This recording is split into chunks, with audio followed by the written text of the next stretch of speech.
If the word betrayed could take the form of a community, it would be without an iota of doubt the Hindu community.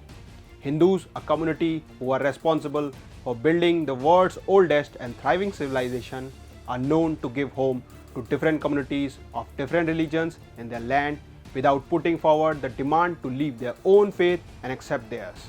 Yet, as the saying goes, the world is a nasty place to live in where the memory of benevolence is easily erased. The world can be a harsh place where acts of kindness are all too easily forgotten. Hindus today have no place where they can reside without the fear of being persecuted for their religious beliefs. Be it Canada, Bangladesh, or even the US, the atrocities against Hindus are reported on a daily basis. Hello and welcome to Think for India. I'm your host Parish Gupta. Let's begin. Hinduphobia and attacks upon Hindus and their temples have increased multifold in the past few years, with Khalistani extremists being provided with the Garden of Eden in Canada from literally every major political party in Canada. Hindu temples being vandalized by Khalistani goons with anti-India, anti-Hindu graffiti being scribbled on the walls has come up to be a regular phenomena in Canada. Be it Edmonton, Greater Toronto Area, British Columbia, or other places in Canada, vandalism of Hindu temples have repeatedly come into picture. Recently, on the 3rd of November, Khalistani goons stormed the Hindu Sabha temple in Brampton, Canada. They attacked the Hindu devotees, including women. Disturbingly, Peel Regional Police, who arrived on the scene with the Royal Canadian Mounted Police, instead of detaining Khalistanis, targeted the Hindu devotees using batons and even striking some devotees in the head. Moreover, no Canadian politician except Chandra Arya had the guts to call out the Khalistani goons.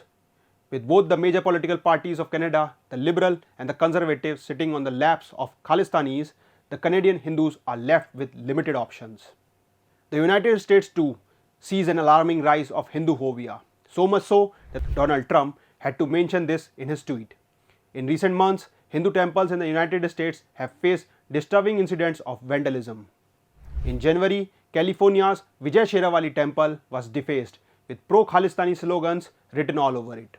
In September, the BAPS Swaminarayan temple in Sacramento was similarly desecrated with anti-Hindu graffiti, following a similar attack on a BAPS temple in New York. Adding to these incidences, a protest against a newly unveiled Hanuman statue at the Astlakshmi temple in Texas saw a Christian group disrupt temple peace by engaging temple visitors in baseless debates and shouting anti-Hindu slogans like "May all the false gods burn to the ground." Also, according to the reports by the California Civil Rights Department, the anti-Hindu hate crime in California have become the second most reported form of religious bias, which indicates the concerning rise of Hinduphobia. Like the Canadian government backing Khalistanis, the so-called interim government of Bangladesh, led by Muhammad Yunus, has given Jamaat-e-Islami a free hand to persecute the Hindu community. After the violent ouster of the Prime Minister of Bangladesh by Islamists and the takeover of Bangladesh by Muhammad Yunus, Bangladeshi Hindus underwent a brutal genocide which continues to date. Radical Islamist political group was given free hands to unleash genocide against the Hindu community by Muhammad Yunus. Within days of the political shift, reports emerged of over 200 targeted attacks, including killings, lynchings, looting, and sexual assaults against the Hindu community. The genocide spread to almost every district of Bangladesh, with Jamaat-e-Islami being the flag bearer of this brutality. Ahead of Durga Puja, the Islamist groups intensified threats demanding payments from Hindu communities to conduct their religious celebrations. In Khulna, Hindu leaders were asked to pay 5 lakh Bangladeshi takas to celebrate Durga Puja. Moreover, in many places during Durga Puja, several pandals were attacked, Ma Durga idols were vandalized, and Hindus were assaulted, including women and children. The world witnessed clear signs of Hinduphobia and how the Bangladeshi establishment is directly involved in the brutal repression of Bengali Hindus. Incidentally, the Bangladesh army and police launched a barbaric late-night attack on Hindus living in Chittagong's Hazari Gali. They destroyed the CCTV footage to erase evidence of atrocities being unleashed on the Hindu residents. Social media has been flooded with videos of the late-night attack. Notably, this fresh round of atrocities started when the Hindu community staged a protest after a Muslim trader named Usman Mullah made a derogatory Facebook post. In his post, he called ISKCON a terrorist organization, which stirred major outrage among the Hindu community.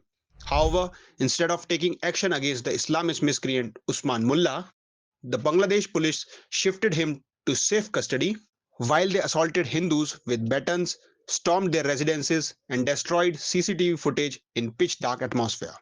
They also arrested over 100 members of the Hindu community. Some of them were later released. The Bangladeshi forces defended their brutal crackdown on the flimsy ground that the Hindus were attacking them with bricks and acid. According to Bangladeshi media reports, the police and Bangladeshi army also resorted to firing and fired blank shots to further terrorize the Hindu community.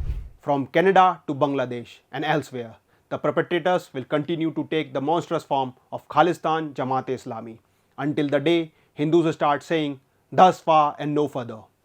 These attacks underscore the significance of the slogan given by UPCM Yogi Adityanath, "Batenge to Katenge." Incidentally, the Canadian Hindus also raised this slogan as they gathered outside the Hindu Sabha temple in a show of unity against the rampant attacks on Hindus and their temples. Strikingly, the call to unity serves as a rallying call for the Hindu community to stand firm against the rising tide of anti-Hindu sentiment and violence. The Hindu community must remember that when the time comes, it will be only our fellow Hindus who will stand with us. United we stand, divided we fall.